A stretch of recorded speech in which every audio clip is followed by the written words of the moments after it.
हमारे देश की शिक्षा प्रणाली को,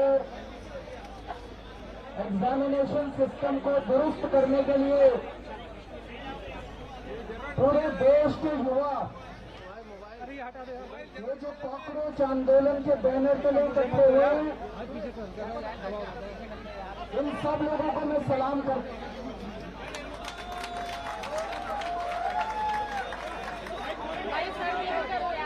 मैं सोनम वांगचुक जी को सलाम करता हूं।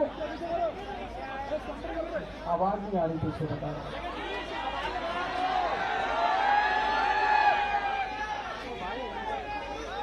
आवाज आ रही है पीछे?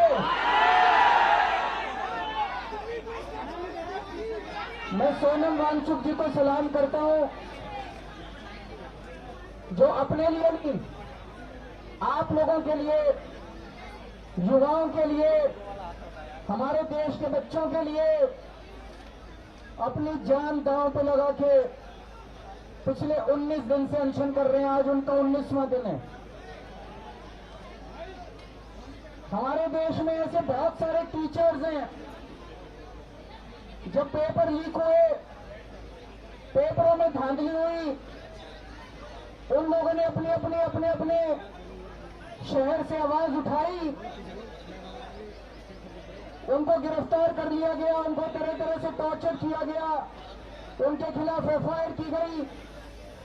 उन सब लोगों को मैं सलाम करता हूं।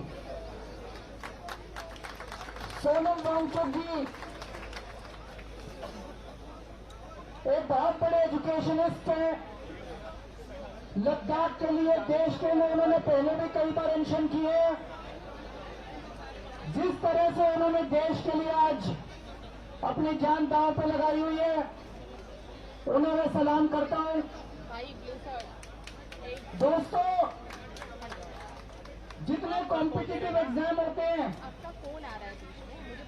जब कॉम्पिटिटिव एग्जाम बच्चा देने जाता है, वो कोई एग्जाम नहीं होता, वो उसके लिए एक सपना होता है। वो एग्जामिनेशन हॉल में घुसता है, उसे एक विश्वास होता है कि मैं अपनी मेहनत और अपने इंटेलिजेंस के बल पे अपना भविष्य बनाऊंगा। मैंने भी आईआईटी के पेपर दिए थे। आईआईटी के पेपर में सक्सेसफुल होकर मैं आईआईटी गया था, लेकिन उन दिनों में पेपर लीक नहीं होते थे। मैं सोच रहा था अगर पेपर लीक हो रहे हो तो उन दिनों में हो सकता है मेरा आईआईटी देने का कॉन्फिडेंस ही नहीं बनता। मेरे दोनों बच्चे आईआईटी से हैं। मेरे दोनों बच्चों के टाइम पे भी पेपर लीक नहीं होते थे, लेकिन आजकल जिस तरह से पेपर लीक होने लगे पिछले कुछ सालों से, वो जो कॉन्फिडेंस है बच्चे का कि अगर मैं मेहनत करूंगा, अगर बच्चा इंटेलिजेंट है तो मैं अमीरों के बच्चों को भी पीछे छोड़ दूंगा, आज वो कॉन्फिडेंस लड़खड़ाने लगा है। ये सही नहीं है। ये देश के लिए बहुत खतरनाक है। ये देश के लिए बहुत खतरनाक बात है। नीट का पेपर लीक हुआ, इन्होंने क्या किया? हर साल पेपर लीक हो रहे हैं। 2024 में जो पेपर लीक हुआ था, उसका जो मास्टरमाइंड था, उसको बेल दिला दी।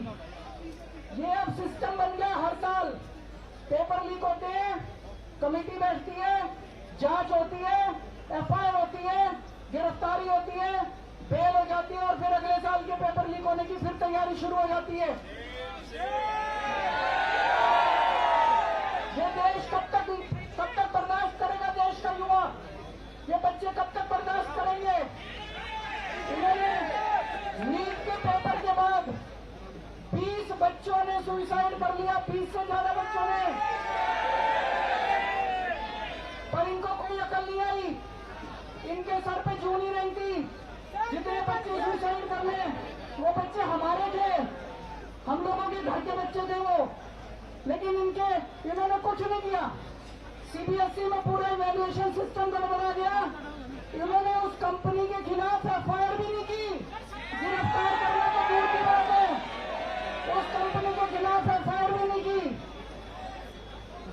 इतने बड़े स्तर के ऊपर पूरे देश में आंदोलन चल रहा है, अभी भी इन्होंने कोई ऐसा सिस्टम चेंज नहीं किया कि अगले साल पेपर लीक नहीं होंगे, अगले साल पेपर फिर लीक होंगे, अगले साल बच्चे फिर मरेंगे, अगले साल हमारे बच्चे फिर आत्महत्या करेंगे। ये सिस्टम कब बदलेगा? इस सिस्टम को बदलना पड़ेगा। आज जब मैं यहाँ आ रहा था, मैं यही सोच रहा था, यही जंतर मंतर था। 4 अप्रैल 2011 का दिन था। यहाँ पे अन्ना हजारे बैठे हुए थे, यहाँ पे सामने अन्ना हजारे जी बैठे हुए थे। उस वक्त की सरकार को भी बड़ा अहंकार था। 3 साल के बाद वो सरकार नहीं बची, अपने अहंकार की वजह से डूब गई। आज 2026 है।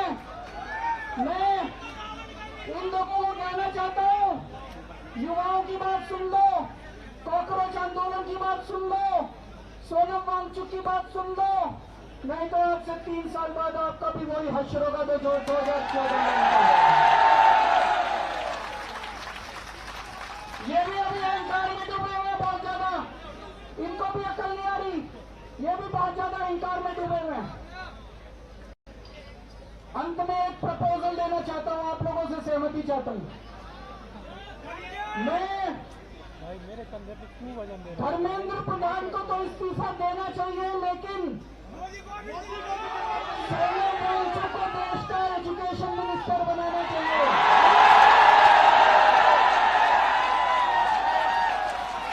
होना चाहिए कि नहीं होना चाहिए? आपको बताओ कि सोनम वांगचुक,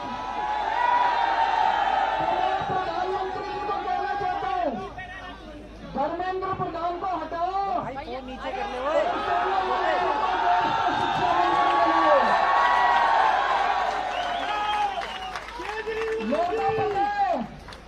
प्रधानमंत्री जी सुनने वाले नहीं है, प्रधानमंत्री जी करेंगे नहीं है। क्यों नहीं करेंगे? उनको डर लगता है वो सोनम वांगचुक कोई क्रांतिकारी चीज ना कर दे।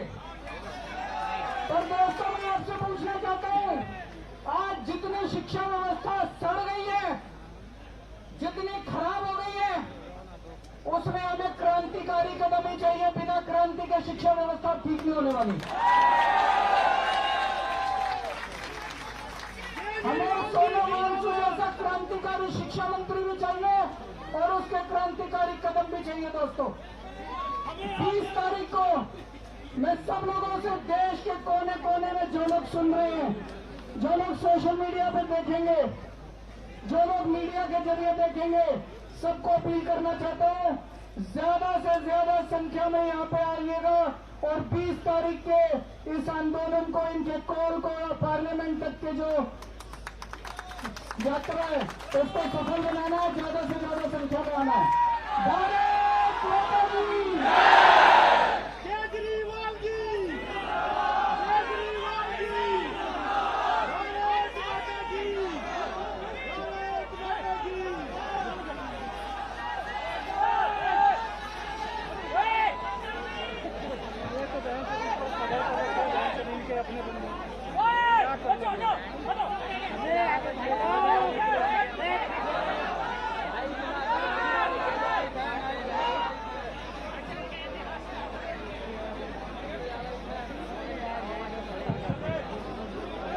हमारे बीच मौजूद है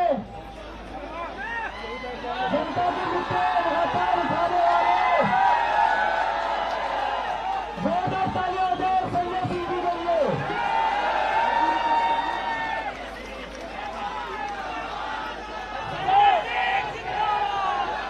भारत माता की इंकलाब, इंकलाब।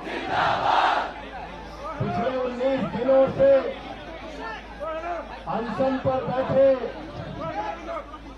महान समाज सेवी, शिक्षाविद सोनम वांगचुक जी, अभिषेक तिवारी जी और तमाम सभी साथियों का, वो 25 साथी जो उधर भी अनशन पर बैठे हुए पिछले 18-19 दिनों से, सबके हौसले को सर झुका के नमन करता हूं, अभिनंदन करता हूं। और मैं ज्यादा लंबी बात नहीं करूंगा, सिर्फ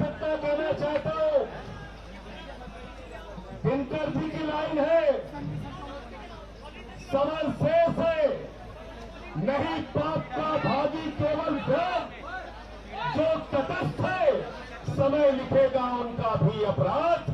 इसलिए जो घरों में बैठे हैं निकल कर आओ, जंतर मंतर पे पहुंचो और सोनम वांगचुक की आवाज में आवाज मिलाकर भारत की सरकार को, नरेंद्र मोदी को झुकने के लिए मजबूर आपको करना है। आपको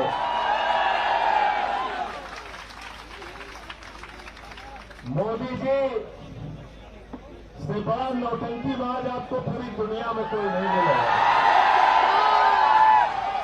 गलत तो नहीं कह रहा हूं, गलत तो नहीं करो। देश में कोरोना आया, नोटबंदी में लोग मर गए, उस समय मोदी जी रोने लगे। राघव चड्ढा का भी नाम लीजिए। मोदी जी रोने लगे। पूरे देश के अंदर राघव चड्ढा का दिन रात झूठ, दिन रात झूठ, दिन रात झूठ, झूठ बोलने का काम देश का प्रधानमंत्री करता है। राघव चड्ढा इसलिए 20 तारीख से संसद के अंदर सारे साथी सांसदों से बात करके आपके लिए हंगामा करने का, लड़ाई लड़ने का काम हम सब लोग करेंगे। वो यकीन दिलाते जा रहे हैं। और 20 तारीख को इस जंतर मंतर पे सोनम वांगचुक जी ने आह्वान किया है। मैं एक कार्यकर्ता के रूप में, एक साथी के रूप में इनके आंदोलन में शामिल होने के लिए जंतर मंतर आऊंगा। ये भी यकीन दिलाते जा रहे हैं। हमारे और भी साथी यहाँ पे आएंगे। आदरणीय अरविंद केजरीवाल जी ने भरोसा दिलाया है इस आंदोलन को हर तरीके से अपना समर्थन हम लोग देंगे। और दूसरे भी राजनीतिक दलों से मैं कहना चाहता हूँ, आइए, जन आंदोलन से कहना चाहता हूँ, आइए इस आंदोलन को अपना समर्थन दीजिए, क्योंकि सोनम वांगचुक कोई अपनी लड़ाई नहीं लड़ रहे हैं, देश के करोड़ों नौजवानों की लड़ाई लड़ रहे हैं, हिंदुस्तान के भविष्य की लड़ाई लड़ रहे हैं, आने वाले कल की लड़ाई लड़ रहे हैं। बहुत बहुत शुक्रिया, बहुत बहुत धन्यवाद। नौजवानों तेरे कंधों पर जगत का भार है। गाओ भाई साथ में। नौजवानों तेरे कंधों पर जगत का भार है, तू नहीं तो जिंदगी का बंद हर बाजार है। नौजवानों तेरे कंधों पर जगत का भार है। नौजवानों तेरे कंधों पर जगत का भार है। जो बस इन्हीं लाइनों के साथ अपनी बात खत्म करूंगा। और अभी जो दूसरे साथी हैं उनसे भी राघव चड्ढा के बारे में क्या कहेंगे?